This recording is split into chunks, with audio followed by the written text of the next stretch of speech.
सुप्रभात बच्चों। हम आज आपके संस्कृत पद्य पीयूषम के चतुर्थ पाठा जो आपका शांति सौख्यम है, सहनशीलता का सुख, जो शांति सौख्यम है सहनशीलता का सुख, जो महर्षि व्यास द्वारा रचित महाभारत से लिया गया है। इसमें भीष्म पितामह जो सरसैया पर हैं, वो युधिष्ठिर को उपदेश दे रहे हैं कि क्षमाशीलता का क्या सुख होता है। क्षमाशीलता सबसे बड़ा गुण है। तो इसके बारे में युधिष्ठिर से कह रहे हैं महा भीष्म पितामह जी, जो सरसैया पर है इस समय। और अब बच्चे आते हैं श्लोक पे। यो दुर्लभतरम यो दुर्लभतरम प्राप्य मानुषम।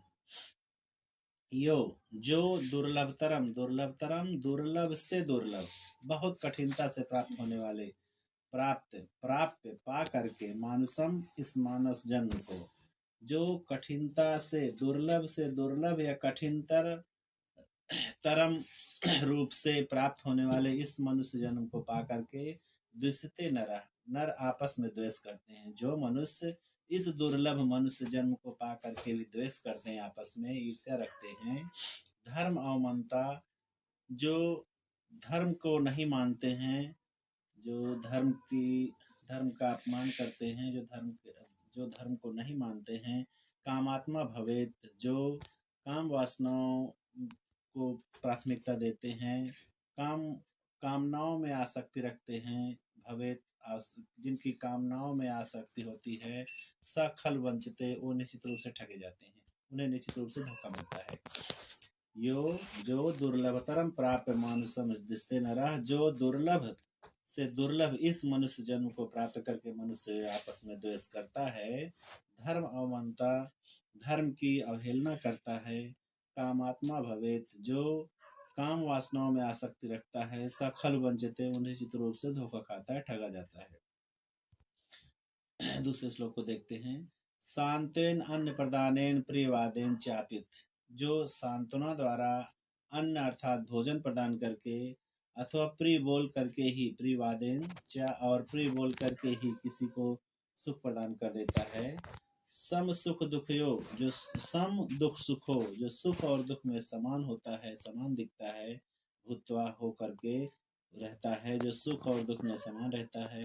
सा परत्र महीते, वो इस लोक में और परलोक दोनों में महीते प्रतिष्ठा पाता है, महान होता है। वो जो सांत्वना दे करके अन्न या भोजन अर्थात भोजन प्रदान करके प्रिय बोल के ही किसी को खुश कर देता है या सुखी कर देता है और सुख दुख में समान होता है, वो इस लोक में अत्र और परत्र, वो इस लोक में और परलोक में भी महान होता है, श्रेष्ठ होता है। तीसरे श्लोक देखते हैं। आक्रुष्य मानो नाक्रुष्येनम अन्युर एनम तितिक्षता।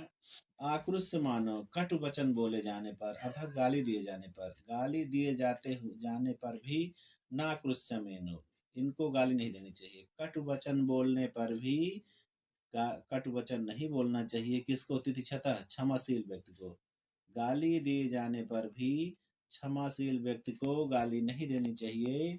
और अन्युर मन्युर एनम तितिक्षता, और इन्हें क्रोध दिलाए जाने पर क्षमाशील होना चाहिए। गाली दिए जाने पर भी गाली नहीं देनी चाहिए और क्रोध दिलाए जाने पर क्षमाशील होना चाहिए। आक्रोष्टारम निर्दहति, क्योंकि गाली दिए जाने वाले को उसका क्रोध जो है उसे जला देता है। सुकृतम चतिक्षता, और क्षमाशील के लिए ये पुण्य हो जाता है, जबकि क्षमाशील का पुण्य बढ़ जाता है। चौथा श्लोक देखते हैं। सक्तस्य बुद्धि चलति, सक्तस्य लिप्त रहने वाली, जिसकी बुद्धि सांसारिक मोह माया में लिप्त रहने वाली है, जिसकी बुद्धि सांसारिक मोह माया में लिप्त रहने वाली है। चलति, और जिसकी बुद्धि चंचल है, जिसकी बुद्धि सांसारिक मोह माया में लिप्त रहने वाली, सक्त रहने वाली, सक्तस्य है, लिप्त रहने वाली है, जिसकी बुद्धि चंचल है, मोह जाल विवर्धनी, और मोह माया के जाल को बढ़ाने वाली है।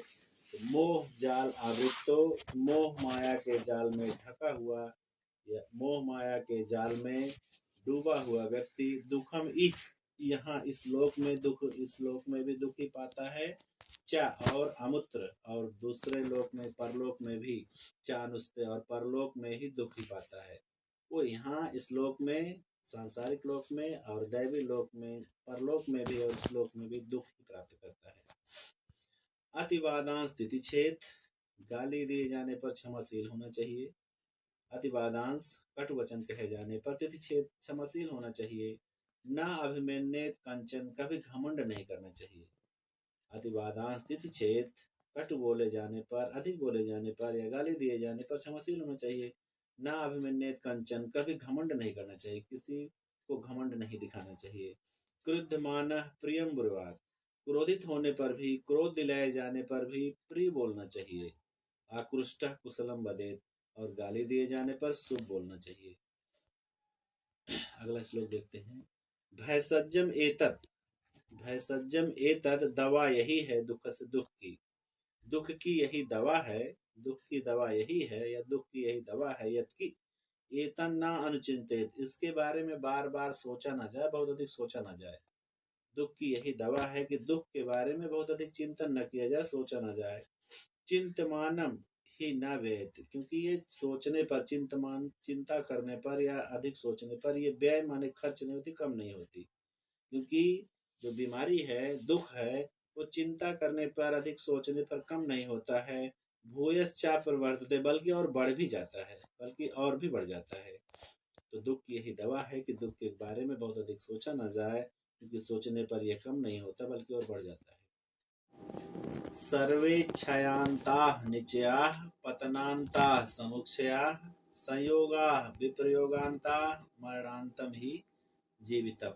सर्वे क्षयांता निचया, सभी पदार्थों का क्षय में या विनाश में अंत होगा। सर्वे क्षयांता, सभी का विनाश में अंत होगा। निचया समूह या पदार्थों का, सभी पदार्थों का क्षय में अंत होगा, विनाश में अंत होगा। पतनांता समुक्षया, और जो बहुत अधिक ऊंचे उठे हैं, जो बहुत अधिक ऊंचाई को प्राप्त हुए हैं, समुक्षया बहुत अधिक ऊंचाई को प्राप्त हुए, पतनांता उनका पतन में अंत होगा। संयोगा विप्रयोगांता, और जो संयोग में है उनका वियोग में अंत होगा। मरणांतम ही जीवितम, क्योंकि मृत्यु के बाद ही जीवन मिलता है, जीवन शुरू होता है। मृत्यु के बाद ही नया जीवन मिलता है, पुनर्जन्म मिलता है। दमः क्षमा, धृतिस तेज, संतोष सत्यवादिता, दमनशीलता का गुण हो, जिसके अंदर दमनशीलता का गुण है, क्षमाशीलता है, धृतिस धैर्यशीलता है, तेजस्विता, तेजस्विता है, तेज है, संतोष है, सत्यवादिता और सत्य बोलने वाला है।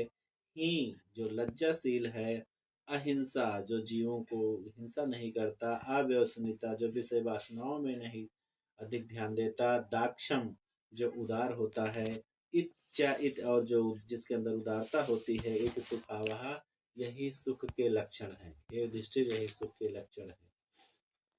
भीष्म जी कहते हैं, ये क्रोधम संनियंछन्ति, जो क्रोध को नियंत्रित कर लेते हैं। क्रुद्धान समशमयन्ति च, और क्रोधितों को शांत कर देते हैं। जो क्रोध पर संनियंछन्ति, जो क्रोध पर नियंत्रण कर लेते हैं और क्रोधितों को शांत कर देते हैं। न कुप्यंत च भूतानाम, जो प्राणियों पर क्रोध न कुप्यंत, जो नहीं क्रोधित होते हैं, च और जो क्रोधित नहीं होते भूतानाम प्राणियों पर, या जो अन्य प्राणियों पर क्रोध नहीं करते हैं।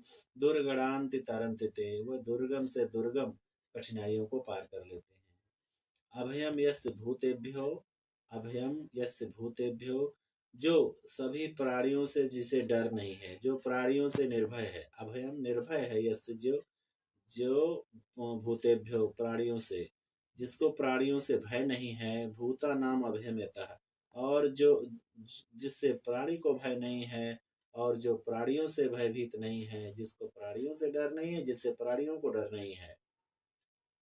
अभयम यस्य भूतेभ्यो, जो प्राणियों से निर्भय है। भूता नाम अभयम यतः, और जिससे प्राणियों को भय नहीं है।